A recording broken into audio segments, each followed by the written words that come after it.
and damnation. Oh, I say. Oh, dear, did I shock you? Oh, no, not in the least. I'm so sorry about my language. Most unladylike and all that. But I've lost my sister. Really? That's most unfortunate. He disapproves. He disapproves of my unladylike language, of me, of my sister, which is most unfair because you haven't even seen her. Well, now, look here. Say no more. Nobody loves me. I am crushed. I knew you couldn't be such a mutt as you looked. Oh. Not that I'm against a little dignified disapproval, and I like a man who can still be shocked in this day and age. You see, my sister and I are in the theatre. You're an actress? Well, I wouldn't go that far. We've got a sort of song and dance act with a bit of comic patter thrown in. It's quite a good idea, and it does get them every time. Somehow they don't expect people to be able to dance and speak. She was enchanting. A curious mixture of child and woman. Though perfectly worldly wise, there was yet something oddly ingenuous in her single-minded determination. We're going to make money, I'm sure of it. If only she hadn't missed the bloody train. Oh, dear. Go again. It was a day in early June. I had been transacting some business in Paris and was returning by the morning train to London. So what do you do? I'm a sort of private secretary to an MP. That sounds so important. I'm distinctly impressed. Oh, there's really awfully little to do.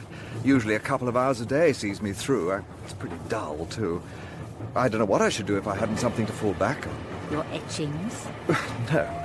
I share rooms with a very interesting man. He's Belgian. He's set up as a private detective in London, now that he's retired from the police. Sometimes he lets me help him out. I just adore crime.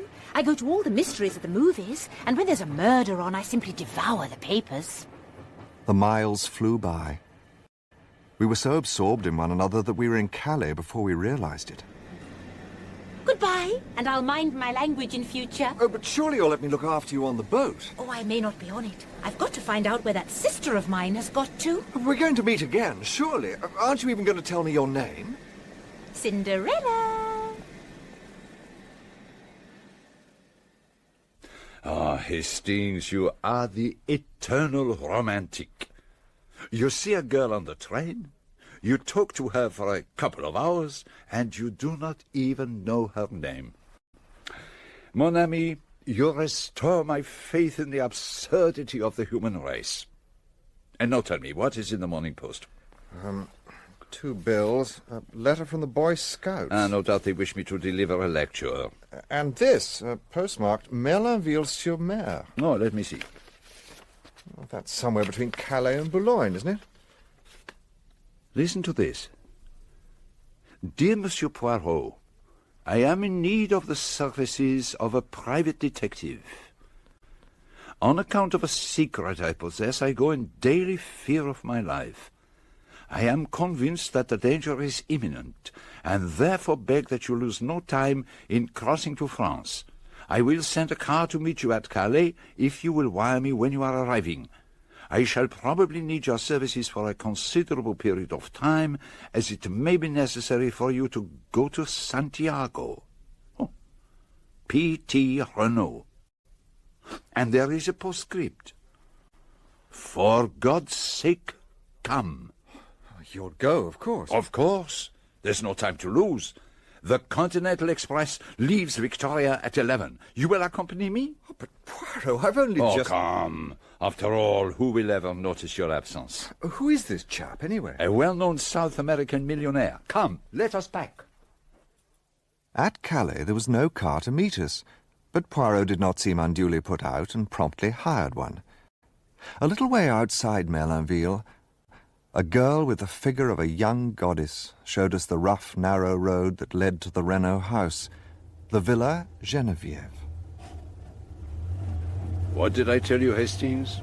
The eternal romantic. But didn't you think she was beautiful? Oh, mon ami, 2 people rarely see the same thing. You, for instance, saw a goddess, while I... What did you see? I saw only a girl with anxious eyes. Something's wrong. There are police everywhere. What's happening? You can't go any further, monsieur. But we have to see Monsieur Renaud. This is his villa, isn't it? Yes, monsieur, it is his villa. But I'm afraid that Monsieur Renaud was found dead this morning.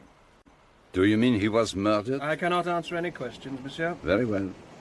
Will you have the goodness to see that this is taken to the commissary at once?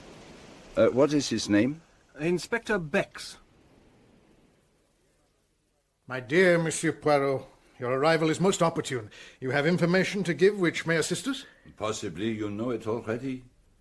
Were you aware that I had been sent for by the dead man? What? It seems he knew an attempt was to be made on his life. He sent for you? Well, that upsets our theories considerably. Let me take you to the examining magistrate. He's in the salon. Most extraordinary. But what is this secret he mentions? What a pity he wasn't more explicit. We're much indebted to you, Monsieur Poirot. I hope you will do us the honour of assisting us in our investigation. I did not arrive in time to prevent my client's death, but I feel myself bound in honour to discover the assassin. I am sure that Madame Renaud will wish to retain your services. And I am sure Monsieur Giraud of the Sûreté, whom we expect at any moment, will be grateful for your assistance. Monsieur Bex, perhaps you will be so good as to give Monsieur Poirot an outline of the case. The first sign that something was wrong was early this morning, when Françoise, an old servant, found that the front door was open.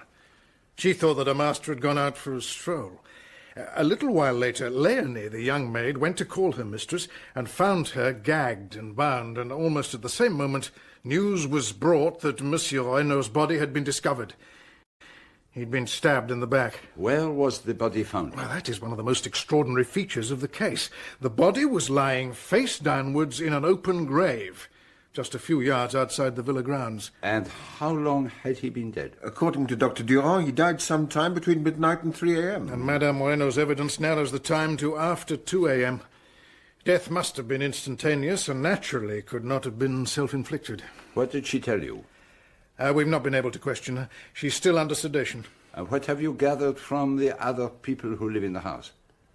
Well, the chauffeur is on holiday and Monsieur Renaud's son Jacques is away. Which leaves us with the 2 women servants. I was about to interview them when you arrived. I hope you will do me the honour of being present at my interrogation. Françoise Arichet. You have been in service at the Villa Geneviève for a long time? I was here for 11 years with the old countess, and when the villa was sold, I agreed to stay on with it. Now, I understand that when you came down this morning, you found the front door was open. Was that right? Yes, that's right. I remember that I heard him lock up last night after she left, and... Just a moment.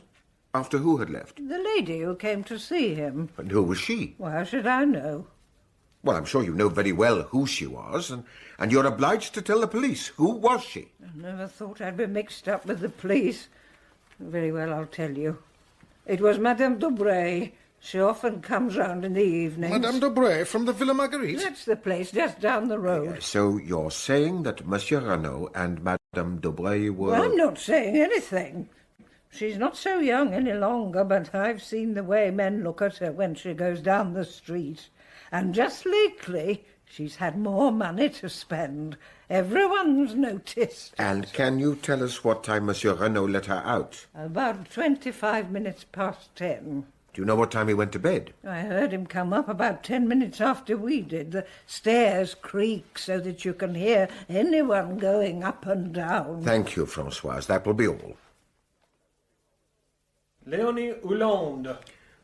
Now, mademoiselle, I understand that it was you who admitted Madame Dobray last night. Not last night, monsieur. The night before. But Françoise has just told us that Madame Dobray was here last night. No, monsieur. A lady did come to see Monsieur Renaud last night, but it was not Madame Dobray. This lady was much younger. And there is one other thing. And what is that? I think she was English. At least she was speaking to Monsieur Renaud in English, and he was speaking English as well. When he opened the door to let her out, he said... Yes, but for God's sake, go now. Thank you, mademoiselle. Is that all? For the present. But this is most interesting. Show Monsieur Poirot the letter. The letter? The letter we found in Renaud's overcoat. It was written in English and was obviously from a woman. Thank you, Monsieur Bex. Perhaps you would care to read it to us, Hastings? My dearest, Why have you not written for so long? You do love me still, don't you? I can't live without you. Sometimes I fancy another woman is coming between us.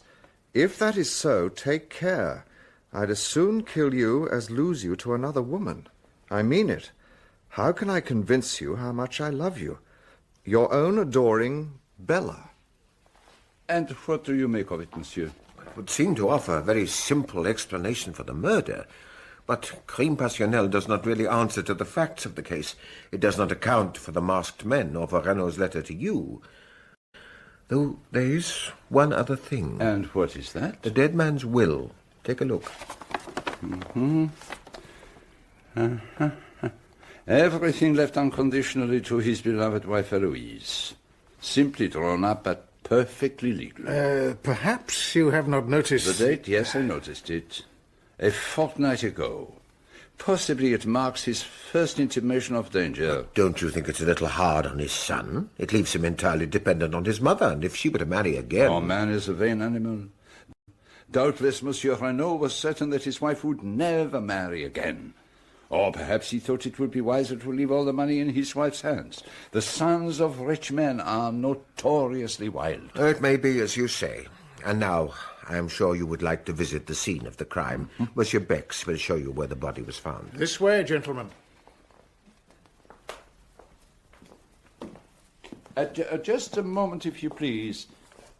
That room there, is that Monsieur Renault's study? You would like to see it? Thank you.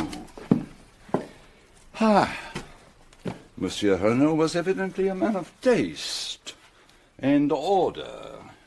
Everything in its place. Except for the hearthrug.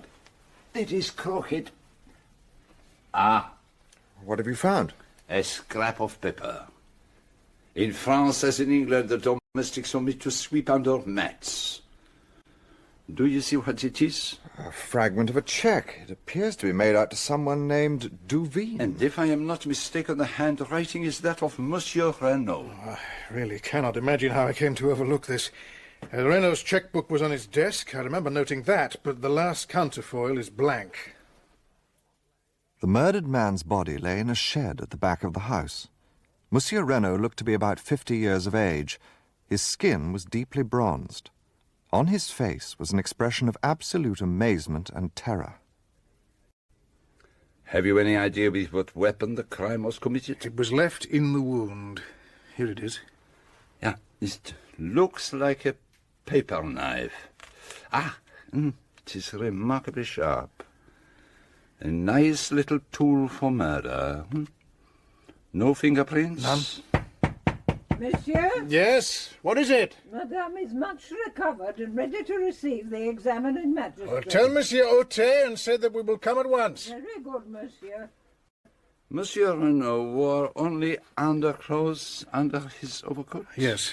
Monsieur Autet thinks that is rather a curious point. And his overcoat is unusually long.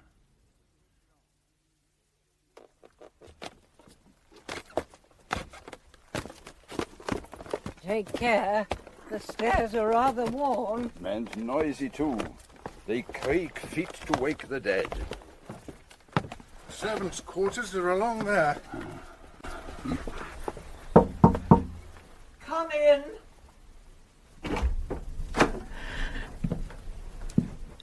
Pray, be seated, gentlemen. I hope that it will not distress you too much to tell us what happened last night. Not in the least. I know that you must act swiftly if you're to catch my husband's murderers.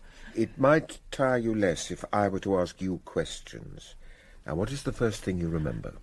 I felt a hand being pressed over my mouth. The light was turned on. There were 2 men in the room. Can you describe them? I could see very little of their faces. They were masked. One was very tall and had a long black beard. The other was shorter and stout, and his beard was red. He was the one who was holding me. He forced a gag into my mouth and then bound up my hands and feet. And what about your husband? They forced him into the room next door. I could hear them talking in Spanish. They said something about a secret, They wanted to know where it was hidden, and then they hurried my husband out of the room. He was only half-dressed. The tall man said, 'One sound, and you're a dead man.' I must have fainted after that. And do you have any idea for what they were searching? None whatever. Tell me, madame, had your husband shown any sign of anxiety before the attack? He seemed distracted, and he wouldn't tell me what was wrong. Were you aware that he had called in the services of a detective? A detective? Yes, this gentleman, Monsieur Hercule Poirot. Madame? I had no idea of this. I see. What time was the crime committed? I remember hearing the clock on the mantelpiece strike 2. Ah, there's a watch on the floor. It looks as if one of the men trod on it. It's mine. It must have fallen off the dressing table. But it says 7 o'clock. Let me see. The glass is broken, but it is still going. But it's only 5 o'clock now. It is of no importance. Are you aware that your husband had a visitor last night? No. Who was it? A lady. Indeed. Forgive me, madame, but do you recognize this? Yes. That's my little paper knife. But was that... Yes, madame. Your husband was killed with this weapon. They took it from my dressing table. It was a present from my son. It was made from a streamline airplane wire. He was in the Air Force during the war. Which brings us to another matter. Where is your son now? He's on his way to Buenos Aires. My husband telegraphed him last night to tell him to go there straight away. And do you know why? I have no idea. He was going overland from there to Santiago. Santiago. Everything seems to bring us back to Santiago. Pardon, madame, but may I examine your wrists? If you wish, monsieur. They must cause you great pain.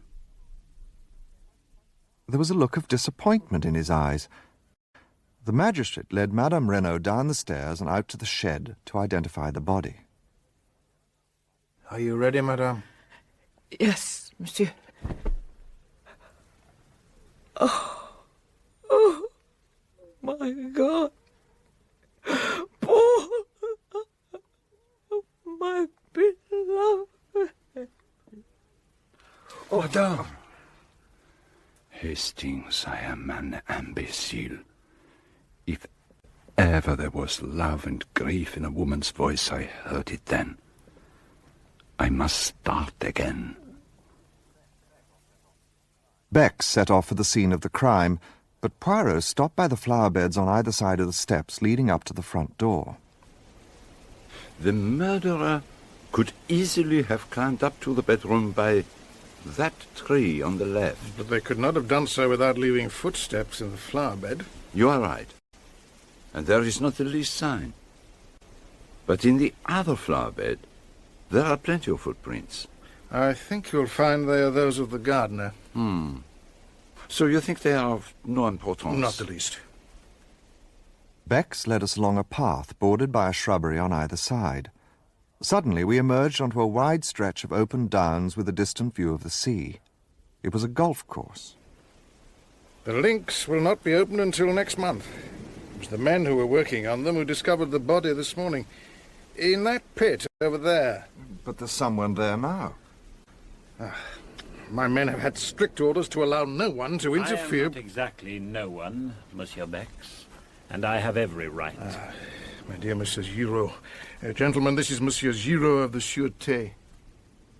The famous detective from Paris was already familiar to me by name. There was a distinct arrogance in his manner which showed he was fully alive to his own importance.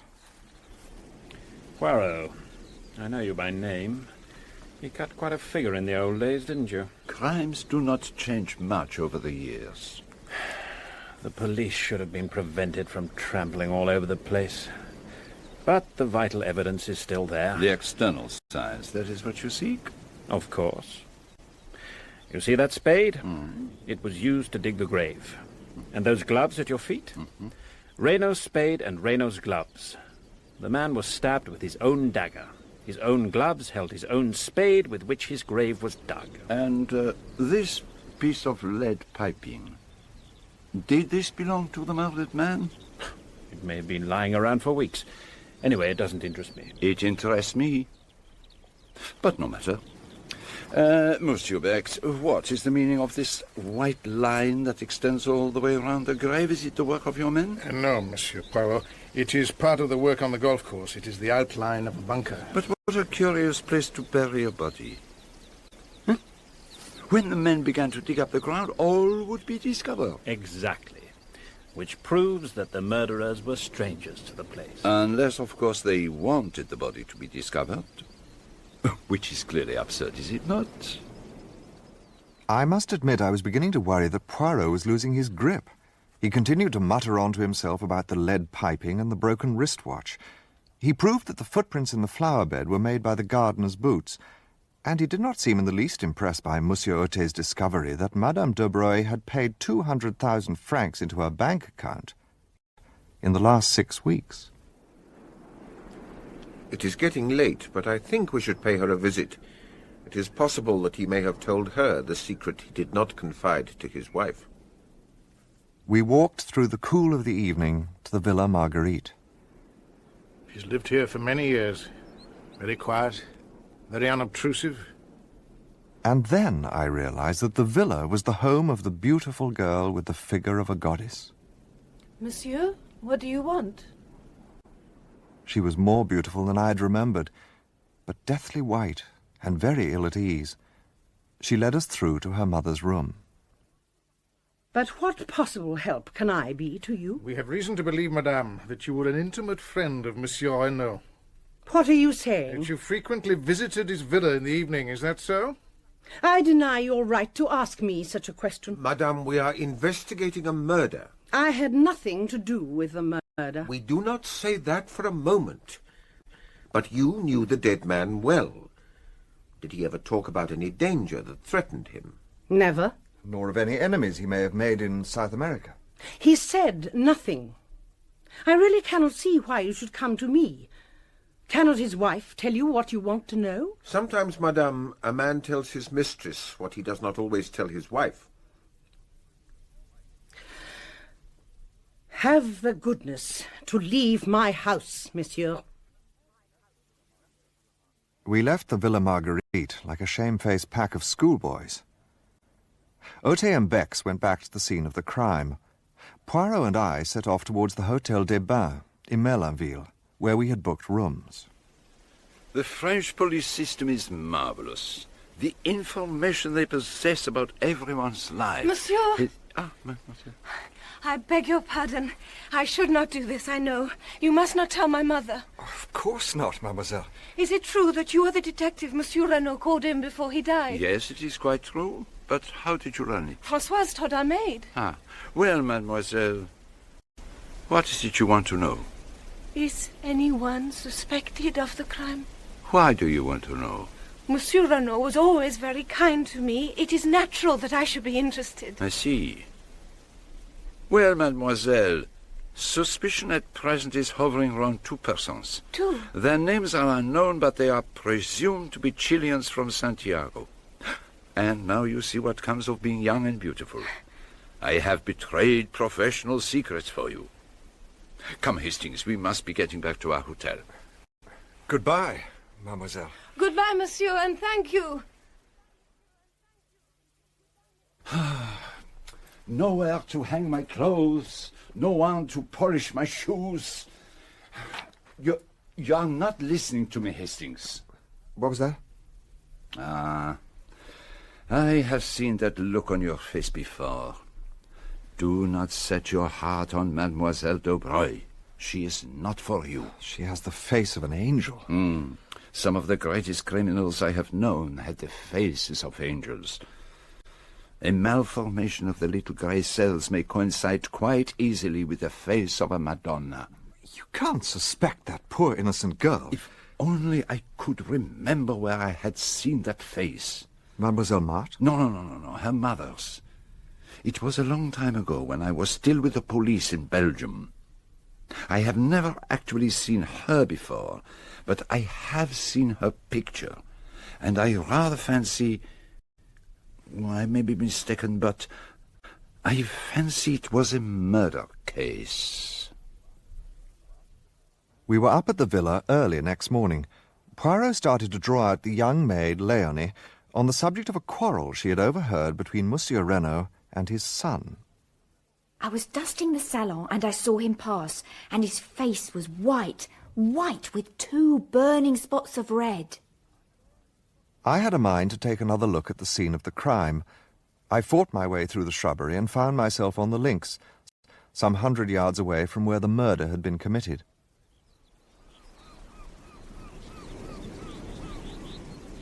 A young lady was standing with her back to me, gazing out towards the sea. She turned and looked at me. What are you doing here? Cinderella! When I last saw you the day before yesterday, you were going home to England like a good little boy.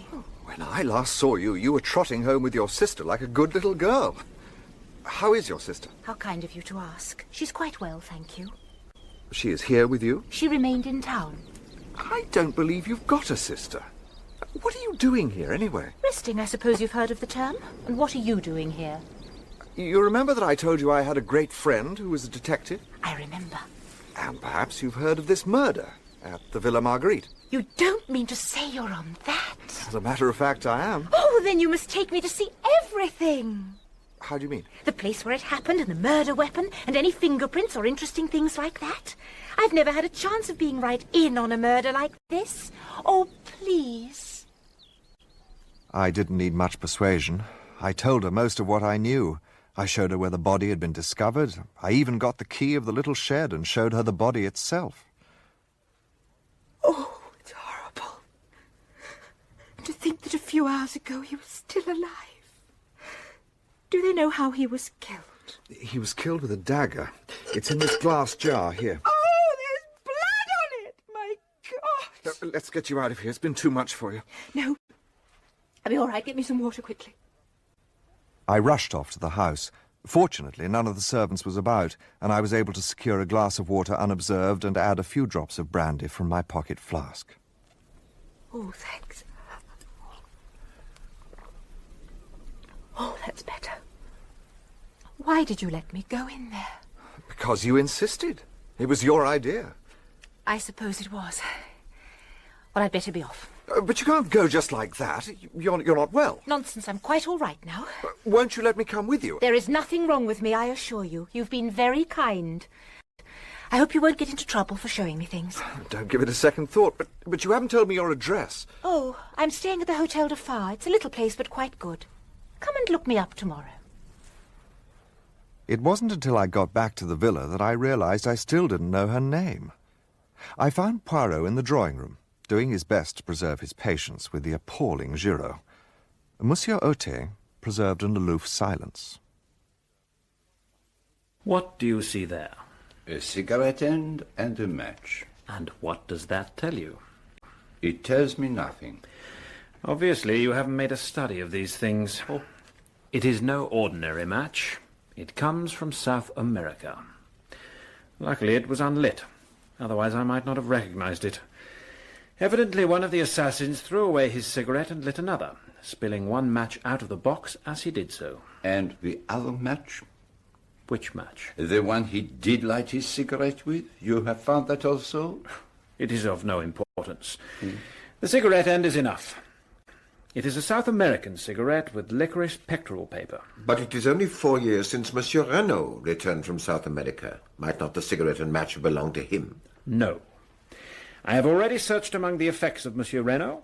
His cigarettes were quite different. Tell me, Monsieur Giraud, does nothing strike you as familiar about this case?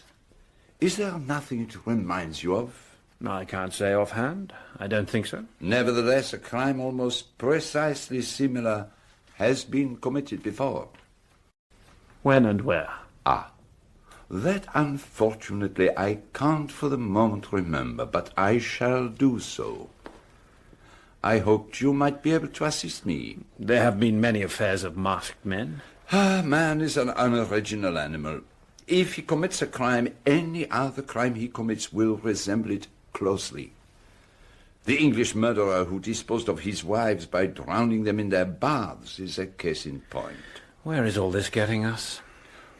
When you have two crimes precisely similar in design and execution, you find the same brain behind them both.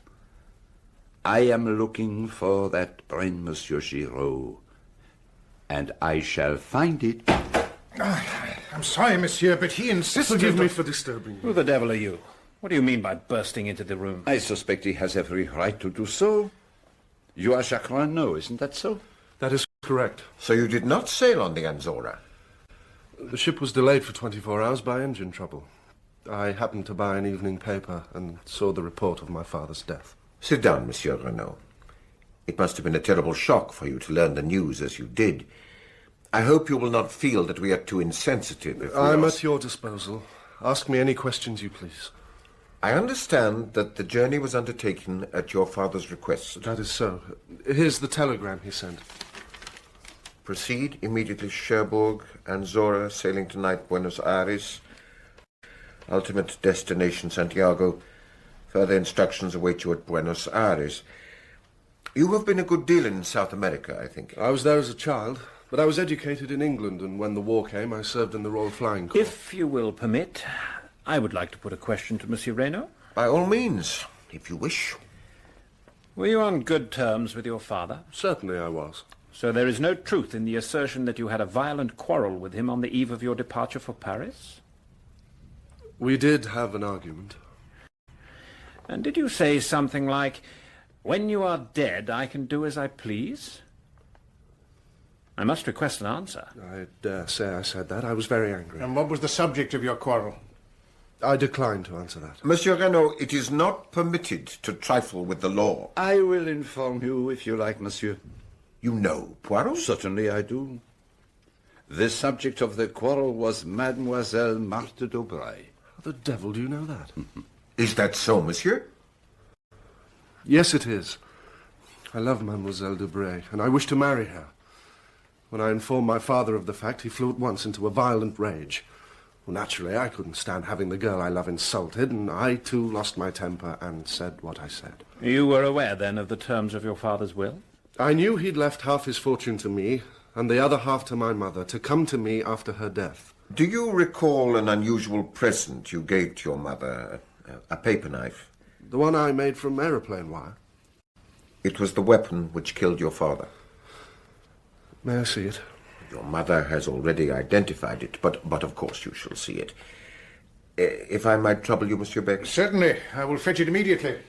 In the meantime, let me put another question to you. Are you acquainted with the name of Duveen? Duveen? Bella Duveen. It means nothing to me. Perhaps you would care to read this letter. We found it in your father's overcoat. Can you give us any clue as to the identity of the writer? I've no idea whatsoever. Does my mother? As yet, no. Monsieur le Juge. Yes, what is it? The dagger has gone. What do you mean? But I saw it this morning. You saw it, Captain Hastings? There was nothing for it but to make a clean breast of it. Under the circumstances, they were quite remarkably forbearing. Giraud even congratulated me on providing him with a vital clue. But it was Poirot's opinion that I dreaded. He seemed remarkably unconcerned and was more interested in measuring the length of Jacques Renaud's overcoat. Most satisfying. What were you hoping to learn by measuring it? To see how long it was. Now tell me, my friend, what are your thoughts about the case? To tell you the truth, I'm very worried about Madame Renaud. There's something about her that doesn't quite ring true. You are right. From the beginning, I have been sure that she was keeping something back. At first, I suspected her, if not of inspiring, at least of conniving at the crime. Why?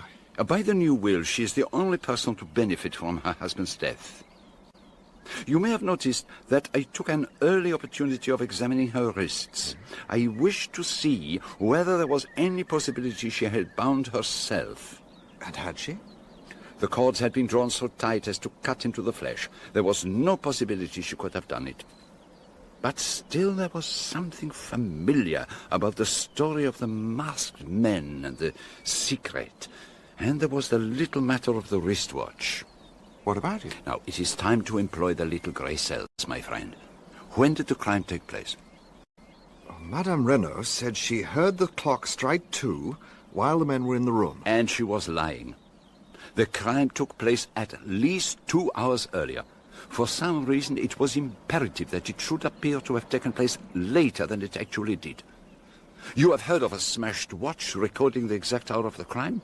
Yes, but the watch... The glass was broken, but the mechanism of the watch kept going, which drew my attention to 2 important points. First, that Madame Renaud was lying. Second, that there must be some vital reason for the postponement of the crime. And that reason may have been that the last train left Merlinville at 17 minutes past 12. So that if the crime appeared to have taken place 2 hours later, anyone leaving by that train would have an unimpeachable alibi. Exactly. Well, so we must inquire at the station. They can't have failed to notice 2 foreigners who left by that train. Oh, my friend. Surely you do not believe all that rigmarole about the masked men? But Renaud's letter, the secret, and Santiago... I'll take my word for it, Santiago is a red herring. The danger that threatened him was near at hand, in France. Well, then, what really happened? Only one person could tell us that. Madame Renaud. As I said, I suspected her at first, but... What made you change your mind? Her spontaneous grief at the sight of her husband's body. I could swear that was genuine. And she actually fainted. Oh, it was no fake. Tell me, Hastings, what is the explanation of the open door? I suppose it was simply an oversight. There is something about it which for the moment I cannot fathom. But one thing I am fairly certain of, they left by the window. But there were no footprints in the flower bed underneath. No, and there ought to have been. In the other bed, there were plentiful impressions of the gardener's big hobnail boots. In the other, none. Someone had smoothed over the surface with a rake. But I must be going. The train to Paris leaves at 2:25. Why are you going to Paris? To look for the murderer of Monsieur Renaud. I shan't be away long. Stay here and cultivate the society of Jacques Renaud. Which reminds me, how did you know about him and Marthe de Breuil? Oh, my friend, I know human nature. Throw together a boy like young Renaud and a beautiful girl like Mademoiselle Marthe, and the result is almost inevitable. And remember, she has anxious eyes. What do you mean by that? I fancy, my friend, that we shall see before long. But I must be on my way. I'll come and see you off. You'll do nothing of the sort. I forbid it. There was nothing I could say to that, so I let him go. I strolled down to the beach in the hope that Cinderella might be disporting herself in some wonderful costume. But there was no sign of her. So I decided to try the Hotel du Phare. I'm sorry, but there's no such lady staying here. But the lady told me herself. She must have made a mistake. There's been another gentleman here inquiring for her. He described her in just the same way. What was he like? He was a small, plump gentleman, very neat, with a stiff moustache. So that was why he refused to let me accompany him to the station. I felt angry and betrayed. Why did he have to meddle in everything? I went to bed that night in a distinctly bad humour. The following morning was heavy and overcast, and an unwelcome surprise awaited me at the Villa Geneviève. It is terrible. There is a curse upon the house. They should send for Monsieur le Curé to bring some holy water. Never will I sleep another night under this roof. But what has happened? Have you not heard? There's been another murder. Who has been killed? How should I know? He is a stranger. They found him up there in the shed, not 100 yards from where they found poor Monsieur Renaud. And that is not all. He was stabbed with the same dagger.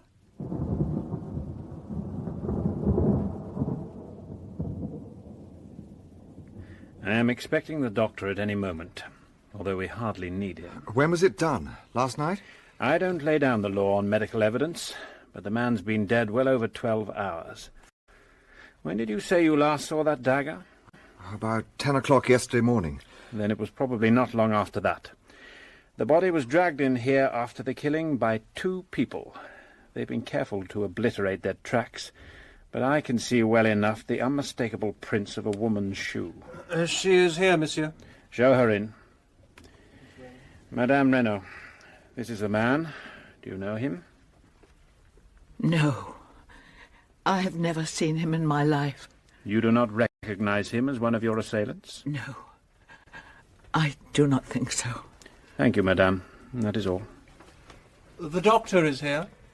Good morning, Monsieur Giraud. At last. We will leave you to get on with your work. Come, Mr. Hastings. There's something I want to show you. Just take a look at this. A woman's hair. It was wrapped round the handle of the dagger. A long black hair. Does it suggest anything to you? Well, I scarcely... It suggests to me Madame de Breuil. But there will be time enough to go into that. I shall confront her and her daughter with the body. But there is something else. Did you look at the victim's hands? No, I can't say that I did. The nails were broken and dirty, and the skin was hard. They were not the hands of a gentleman, but he was dressed as one, and none of his clothing is marked. Monsieur Giraud. Well, Doctor, was I right? The man was killed shortly after 10 yesterday. Monsieur Giraud, that man has been dead for at least 48 hours, and probably longer. The whole thing was utterly fantastic.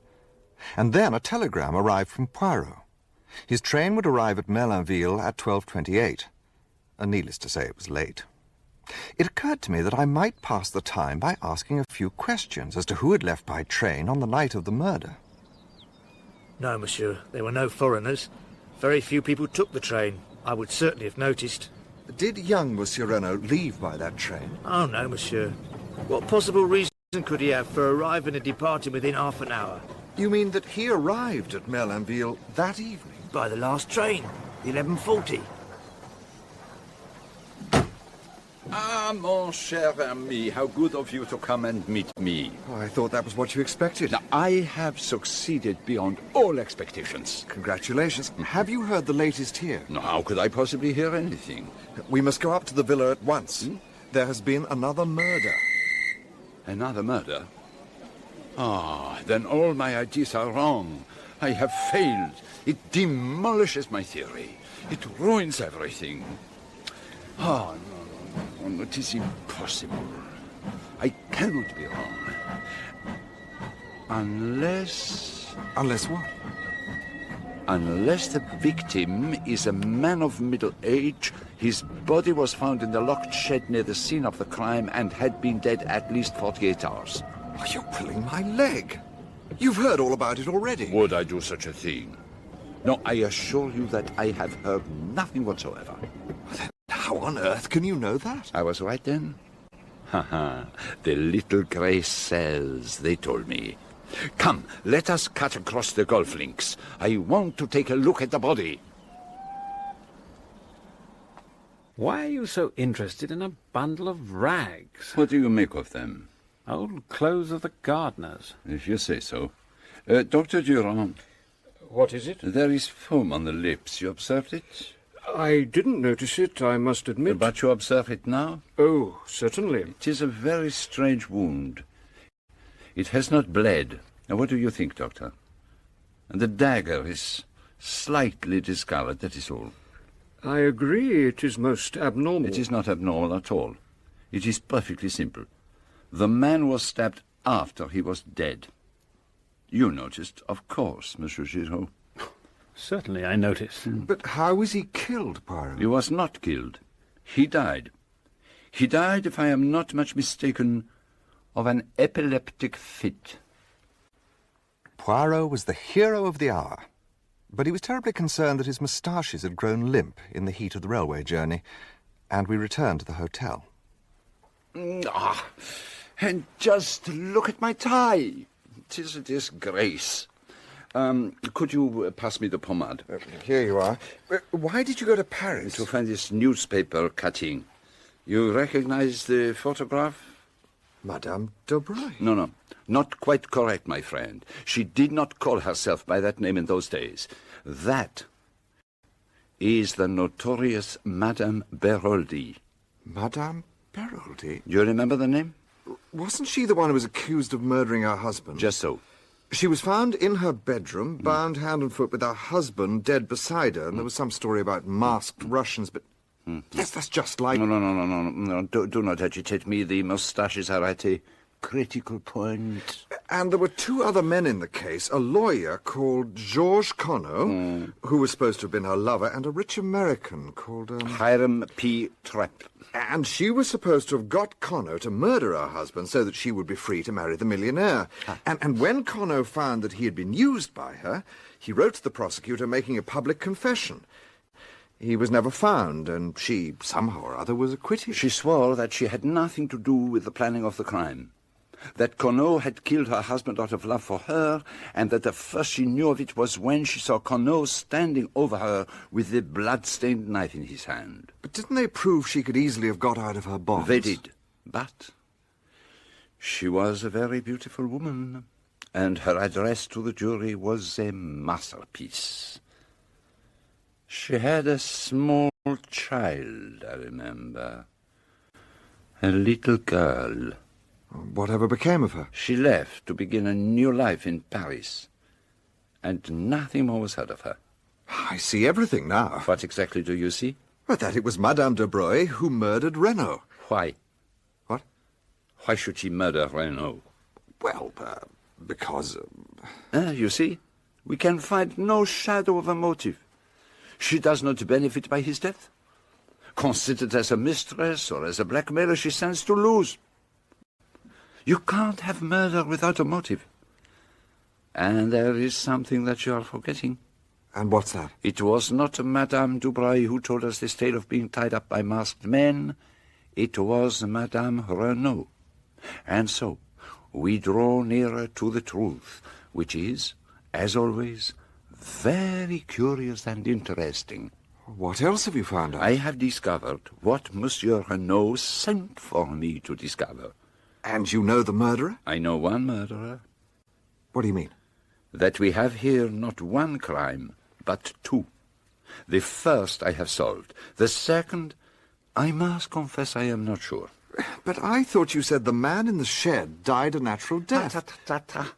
Still you do not understand. One may have a crime without a murderer, but for two crimes, it is essential to have two bodies.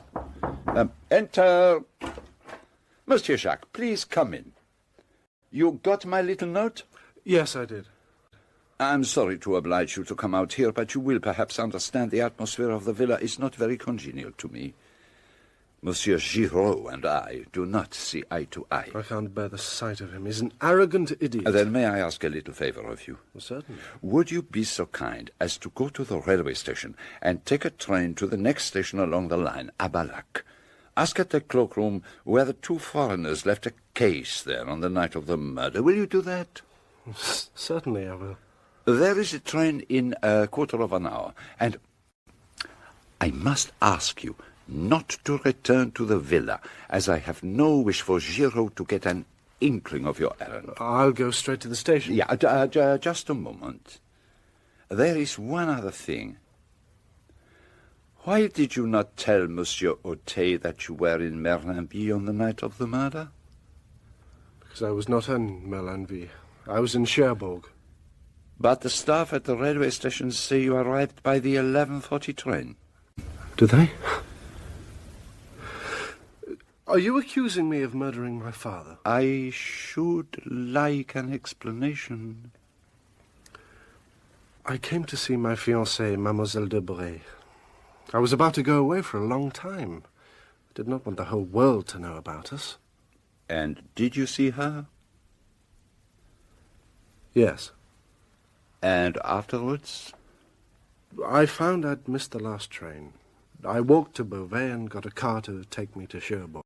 A long walk at that hour of night. Oh, thank you, Monsieur Jacques. And now, if you would be so kind as to carry out my little errand. Of course. Au revoir, Monsieur Poirot. What was all that about? Why are you sending him off to Abalac? Oh, come, Hastings. Surely it is obvious. Oh, you want to get him out of the way? Your penetration is amazing. Now, let us go up to the Villa Geneviève. But we did not go straight there. Instead, Poirot decided that we should hang about outside the Villa Marguerite, hoping that Mademoiselle Marthe might come into the garden. And, eventually, she appeared. Psst. Mademoiselle, a little word with you. What is it, Monsieur Poirot? You remember asking me if anyone were suspected of the crime? Yes, monsieur. You said they were looking for 2 Chileans. If you were to ask me that question again now, I should give you a different answer. Who then? Jacques Renaud. But that's impossible. You know, of course, that he was here on the night of the murder. Yes, he told me. It was unwise of him to have tried to conceal the fact. Yes, but we cannot waste our time on regrets. He is innocent, and we must save him. Mademoiselle, is there something that you are keeping back that you could tell us? Yes, there is something, but I hardly know whether you will believe it. At any rate, tell us. On the morning of the day Monsieur Renaud was killed, I was walking here in the garden when I heard a sound of men's voices quarrelling in the garden of the Villa Geneviève. I pushed aside the bushes and looked through. One of the men was Monsieur Renaud, and the other man was a tramp, a dreadful creature in filthy rags. He was asking for money. At that moment, Maman called from the house, and I had to go. When the second corpse was found, Monsieur Giraud insisted I looked at it. I am almost sure that the tramp and that dead man are the same. But why did you not say so at the time? The body was dressed in gentleman's clothes. It was only afterwards that I... Where are you? Forgive me, I must go. Let us go back to the Villa Hastings. Is she just trying to divert suspicion from her lover? It is a curious tale, but I believe it to be the truth. And she inadvertently gave us the truth on another point. She did not say that Jacques Renaud had been with her on the night of the crime. She simply said, "He told me." If he did not see her, then who did he see? The Villa Geneviève seemed deserted. Poirot led me swiftly to Jacques Renaud's room and very methodically started to search through the cupboards and the desk.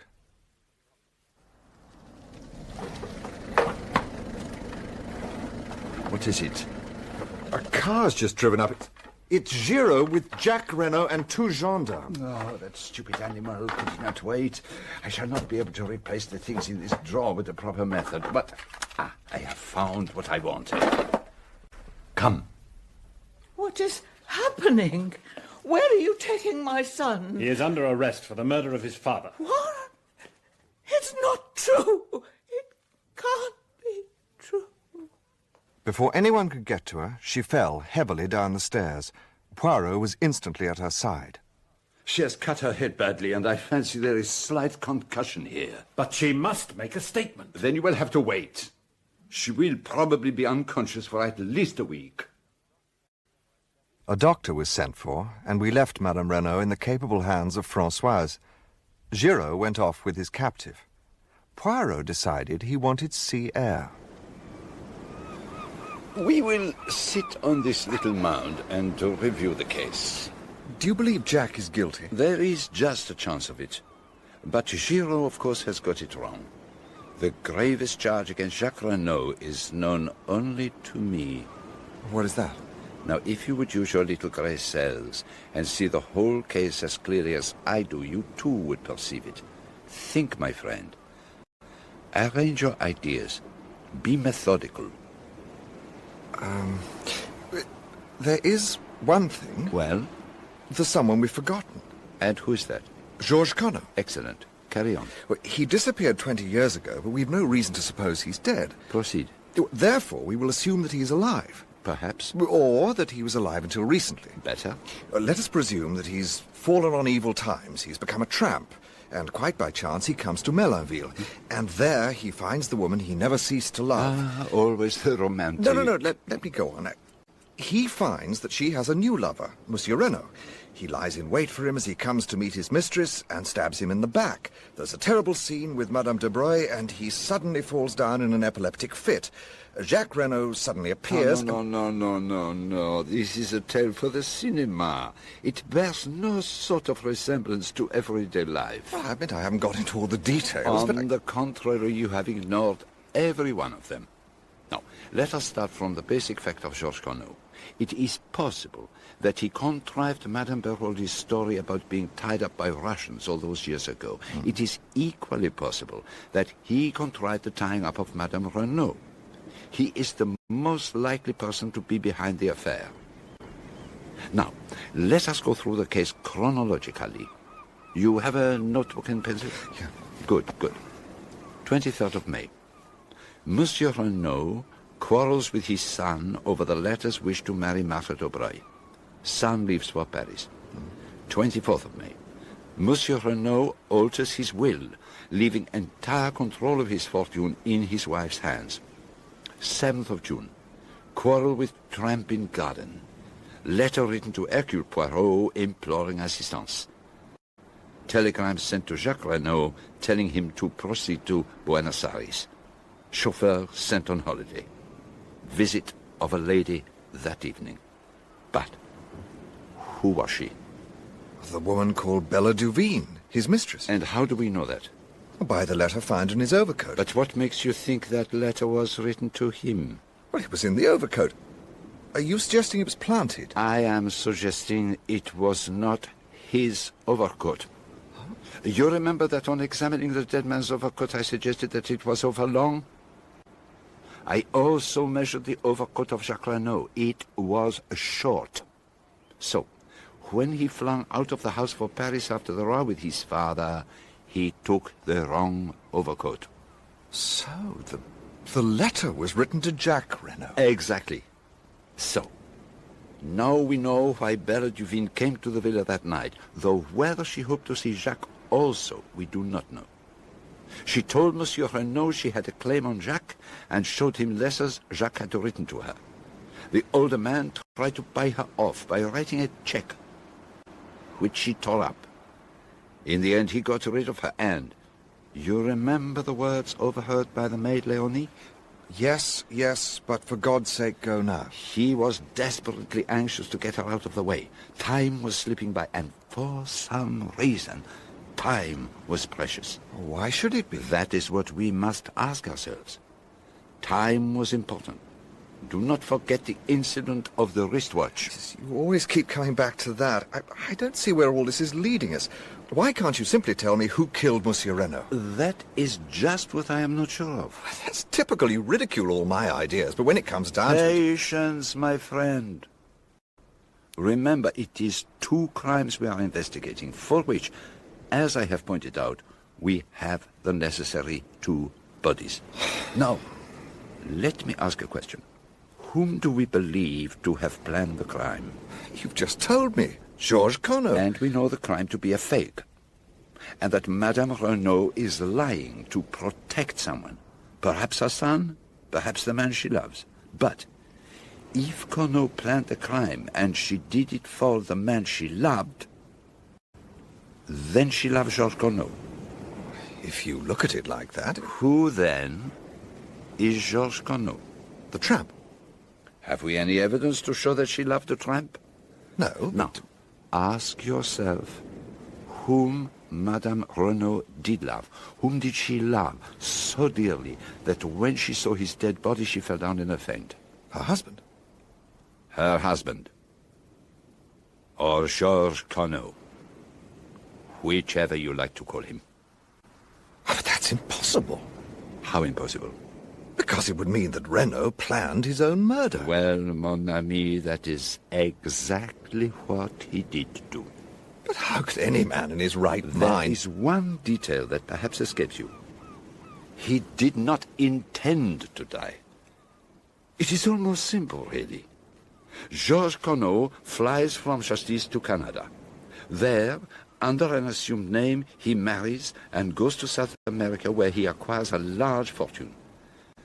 20 years elapse, and he deems it safe to return to Europe, and ill fortune, or obscure justice, if you wish, takes him to Merlinville, and to the one person in the whole of France who is capable of recognizing him, Madame d'Aubray. And she bleeds him heavily. Then the inevitable happens. Jacques Renaud falls in love with Marthe d'Aubray and determines to marry her. The life that Renaud has rebuilt as Renaud is about to collapse like a house of cards. There is only one way of escape. Death. He must appear to die, in reality escaping to a foreign country where he will start again under yet another assumed name, and where Madame Renaud would eventually join him. But where were they going to get the body from? Oh, who knows? Chance played into their hands. A violent and abusive tramp finds his way into the garden. There is a struggle, and the tramp falls down in a fit and dies. But he didn't look in the least like Georges Conneau. Exactly.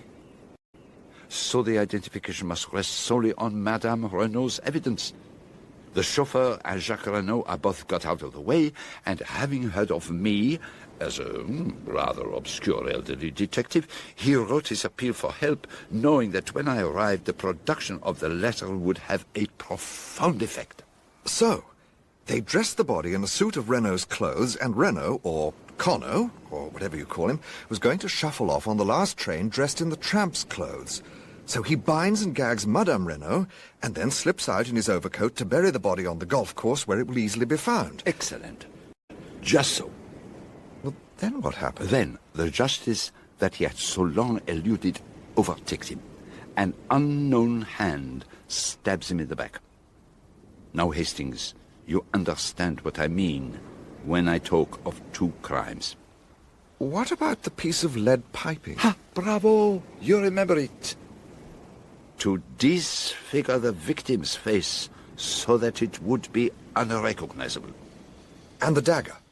There must have been two daggers then. Yes.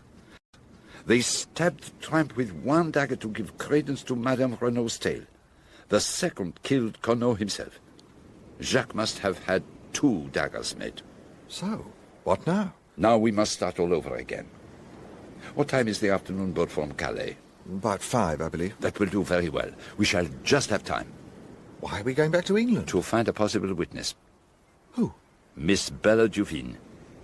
I think I shall be able to find her, particularly with the help of this photograph. He had found it in Jacques Renaud's desk. "With love from Bella" was scrawled across the corner, but it wasn't that that made my blood run cold. The likeness was not first-rate, but for all that, it was unmistakable to me. It was the face of Cinderella.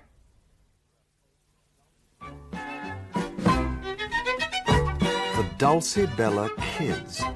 That was the name she and her sister were known by. And Poirot tracked them down to a nasty little theatre in Coventry. There she was. There they both were. One flaxen-haired, one dark, matching as to size, with short, fluffy skirts and big bows in their hair. They danced and did quite tricky acrobatic feats. Charming, don't you agree? I don't think I can sit through the rest of the bill. I need a breath of fresh air. I'll see you back at the hotel. Go by all means, mon ami. I shall stay to the end.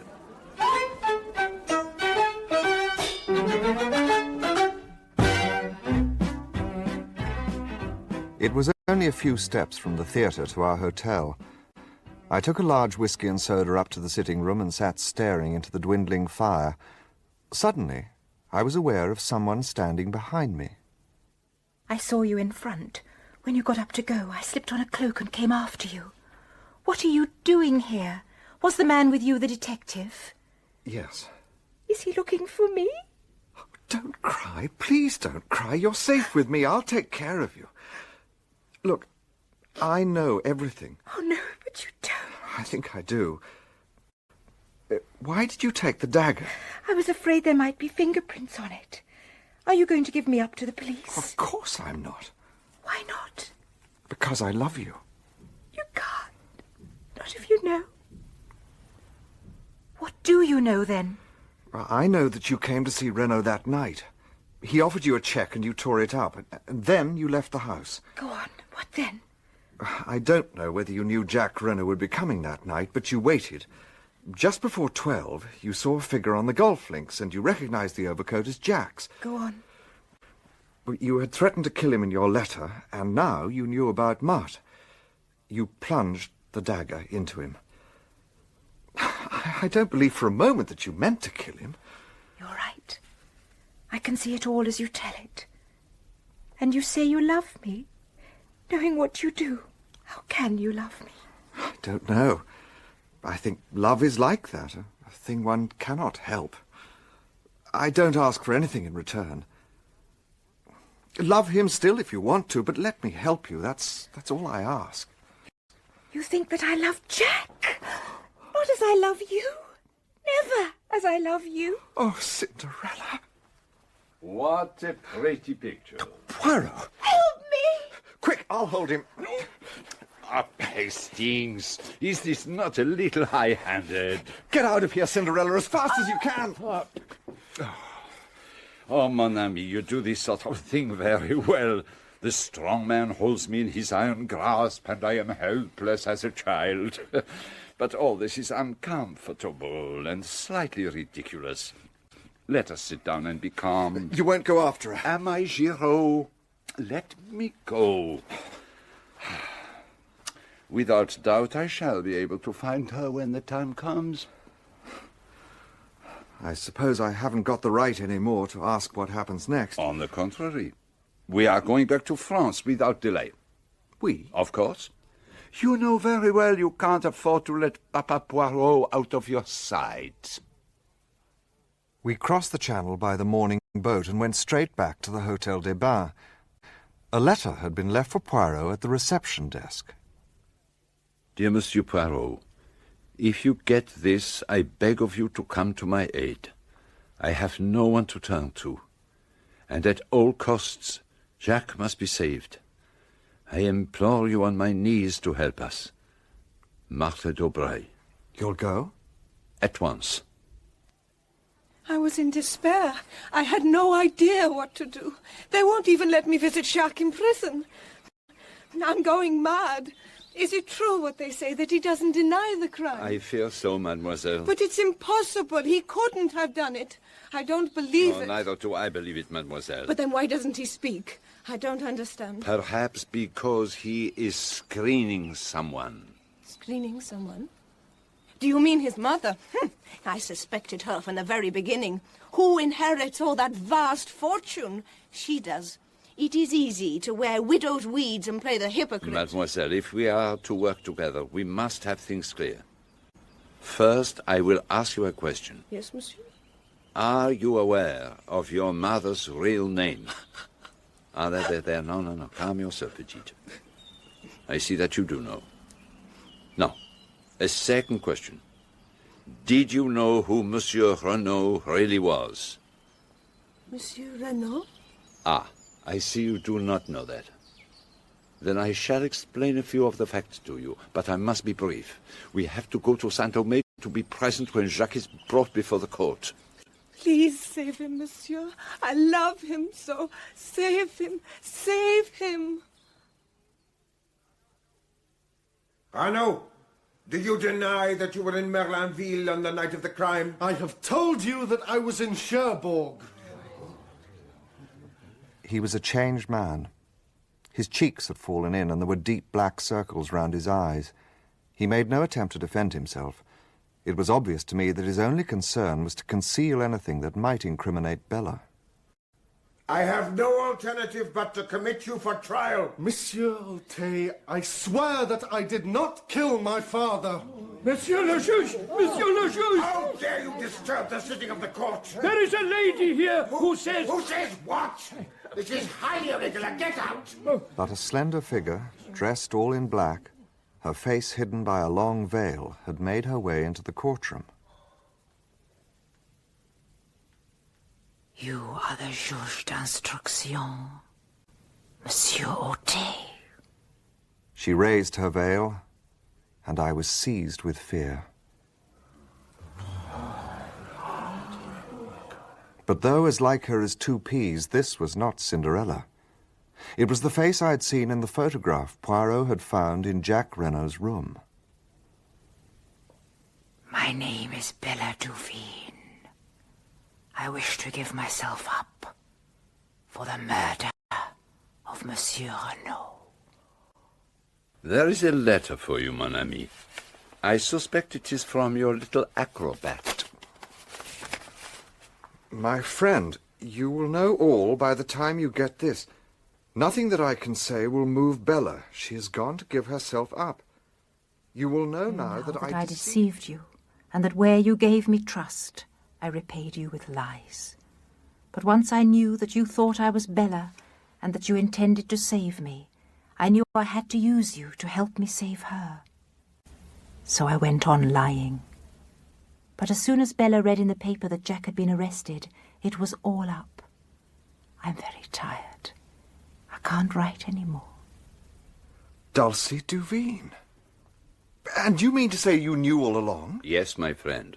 Why didn't you tell me? To begin with, I could hardly believe it conceivable that you could make such a mistake.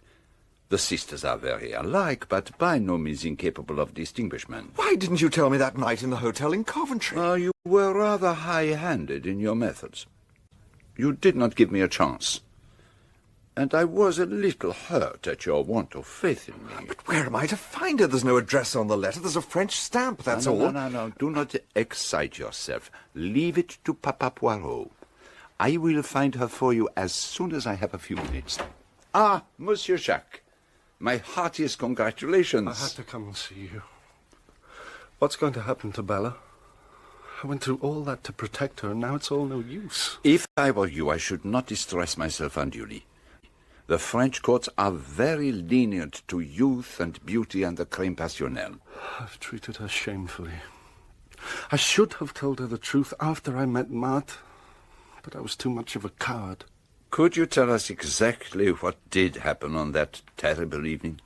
Well, as I told you, I came from Cherbourg to see Marthe. The train was late, and I decided to take a shortcut across the links. Then I heard a strange cry. It wasn't loud, a sort of choke and gasp. I came round the corner of a bush. In the moonlight I saw a figure lying face downwards with a dagger sticking in his back. Then I looked up and saw her. She was looking at me as though she saw a ghost. All expression seemed frozen out of her face by horror. Then she turned and ran. And afterwards? I thought I'd better get away as fast as I could. I went back to Cherbourg. Thank you. There is something you should know. Your mother has regained consciousness. I am about to go to the Villa Geneviève. Will you come with us? I will come, but I would like to ask a favour of you. Whatever you wish. How would it be if you went on first to break the news to Mother that I'm free? While you break it in person to Mademoiselle Marthe. Of course, by all means. But let us be off. When we got to the villa, Poirot insisted on going up to see Madame Renault alone, while I paced about the salon. It was some time before he reappeared, looking unusually grave. I would hardly have credited it, but women are very unpredictable. What has happened? I fear we are in for serious trouble. Madame Renault... Here are Jack and Marthe. We came as quickly as we could. It is better you should not go up. Your mother is very upset. But I must see her. No, Monsieur Jacques. But Jacques and I... In any case, do not take Mademoiselle with you. And if you do insist on going up... I thank you for your good offices, Monsieur Poirot. But I will make my own wishes clear. Mother. I am no mother of yours. You are no son of mine. From this day and hour, I renounce you. Mother, what have I done? Your father's blood is on your head. You thwarted and defied him over this girl, and by your heartless treatment of another girl, you brought about his death. Tomorrow, I intend to take such steps as shall make it certain you shall never touch a penny of his money. Make your way in the world as best you can, with the help of a girl who is the daughter of your father's bitterest enemy. Slowly and painfully she went back up the stairs. Jack Renault swayed and nearly fell. The events of the last few days have proved too much for him. Now, where can we take him? To the Villa Marguerite. We will look after him, Maman and I.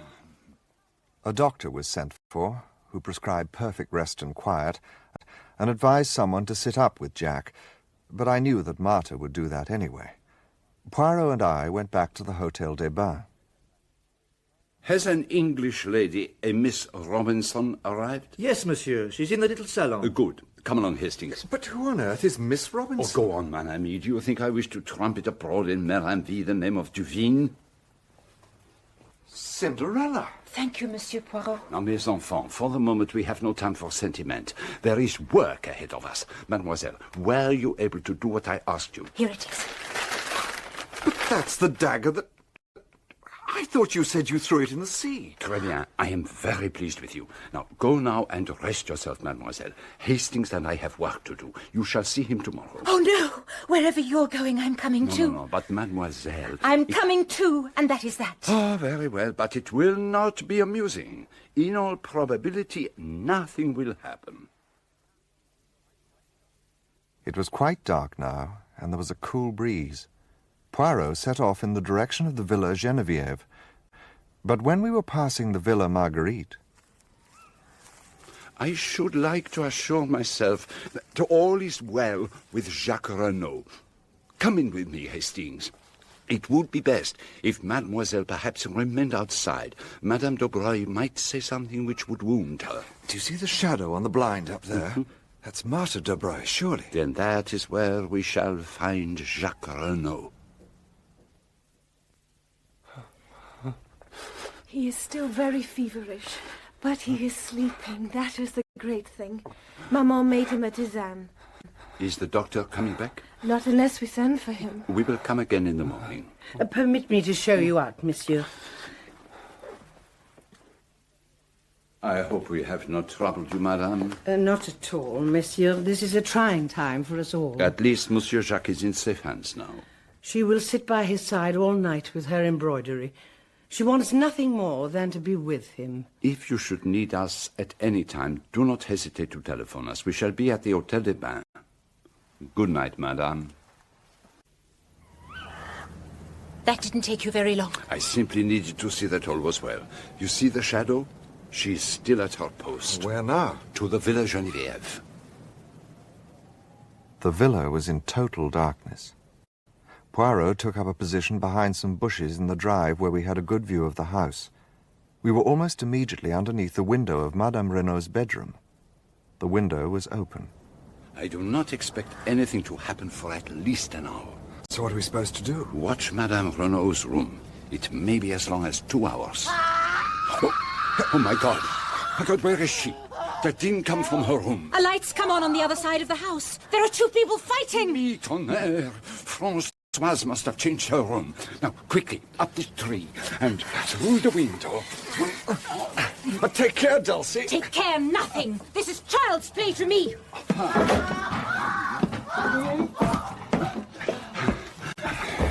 Oh, mon Dieu, the door of the room is locked and bolted.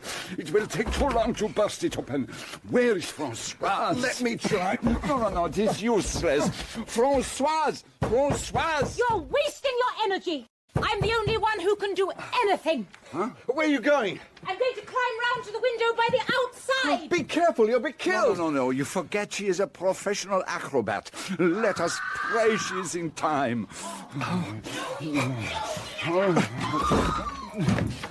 Monsieur Poirot, what's going on? Why didn't you tell me she changed her room? Where is your mistress? In the room, down the passage, this way. But you can't get in. The door's locked and bolted on the inside. It's all over. She's safe? I got here just in time. Thank God you came. I was nearly strangled. Where is it? Over there. Dead? I think so. That marble fender's got a very sharp edge and it was a very heavy fall. I'm sorry. Sorry. But for you, I would have been killed. But who is it? The murderer of Monsieur Renaud and the would-be murderer of Madame Renaud. The figure was wrapped in a fold of some dark material. I knelt down and lifted it up and looked into the dead, beautiful face of Marthe de Broglie. No, my friend, it was not a dream. I simply don't understand. Surely it was Bella Duveen who killed Renaud. She said she did, but that was simply to save the man she loved from the guillotine. But didn't Jacques Renaud say that he... He said they both arrived at the scene at the same moment. Each took the other to be the perpetrator of the crime, but neither of them was the murderer. It was a cold-blooded, premeditated crime which could only have been committed by someone who knew what the Renauds themselves intended to do. And then I remembered what Marthe de Broglie had told us about seeing the quarrel with the tramp. What if she had seen the tramp's death and not been called away by her mother, as she said? And what if she had heard the conversation between the Renauds which followed? What possible motive could she have had for killing Renaud? Money. Renaud was a millionaire several times over, and at his death, half of that vast fortune would pass to his son. Or that is what Jacques believed, and what Marthe counted on. But Renaud stood inexorably in the way of her marriage with Jacques. She knew that he was planning to contrive his own death. She had only to step in at the right moment and turn the farce into grim reality. But what about the daggers? What about the one that Dulcie stole? Jacques had 3 daggers made. One he gave to his mother, the second to Bella, and the third to Marthe de Broglie. That was why I asked your little friend to search among her sister's effects. Bella's dagger was safe at home. It was Marthe's dagger that killed Renaud, and Madame Renaud's dagger that was stuck into the body of the tramp. And then Marthe realized that she had to kill Madame Renaud to prevent her cutting Jacques out of her will. That was a little contrivance of my own. I persuaded Madame Renaud to play that little scene in front of the young couple so that Marthe would be forced out into the open. What absolutely bewilders me is how she managed to get to the Villa Geneviève before we did. Oh, that is quite simple. She slipped out of the Villa Marguerite by the back way while we were talking to her mother in the hall. But the shadow on the blind, we saw it from the road. My friend, what an imbecile I was. It was the shadow of her mother. One is old, one is young, but the profils are exactly alike. But for your little acrobat with her wrists of steel, we would certainly have been too late, and Marthe de Broglie would have escaped through the window. When did you first begin to suspect her? When she told us she had overheard the quarrel in the garden? My friend, do you remember when we drove into Merlinville that first day? Mm-hmm. You asked me if I had noticed a young goddess standing at the gate, and I replied that I had seen only a girl with anxious eyes. That is how I have thought of Marthe de Broglie from the beginning. The girl with the anxious eyes. Why was she anxious? Not on Jacques Renaud's behalf, for she did not know then that he had been in Merlinville the previous evening. By the way, how is Jacques Renaud? Not much better, but he still knows nothing. He's still at the Villa Marguerite. But Madame de Broglie has disappeared. The police are looking for her. Was she in with her daughter, do you think? We shall never know. Madame is a lady who can keep her secrets. And I doubt very much if the police will ever find her. What is your friend Giraud going to say of all this? He knows already. He has a crisis of the nerves. He has been obliged to return to Paris. A few days later, Jacques Renaud came to see us, with a resolute expression on his face. Monsieur Poirot, I've come to say goodbye. I'm sailing for South America almost immediately. I mean to start a new life out there. You go alone, Monsieur Jacques? My mother goes with me. I shall try. No one else? What do you mean? A girl who loves you very dearly, who has been willing to lay down her life for you? Bella, how could I ask her? After all that's happened, could I go to her? Women have an infinite capacity for understanding. Yes, but I've been such a damned fool. You have a new and wonderful life before you. Ask her to share it with you. You may not realize it, but your love for each other has been tested in the fire and not found wanting. You have both been willing to lay down your lives for each other. And what, you may ask, became of Captain Arthur Hastings and his little acrobat? I never knew your name was Arthur. It's a closely guarded secret. But what am I to call you? It can't be Bella, since it isn't your name, and Dulcie seemed so unfamiliar. Then you'll have to go on calling me Cinderella.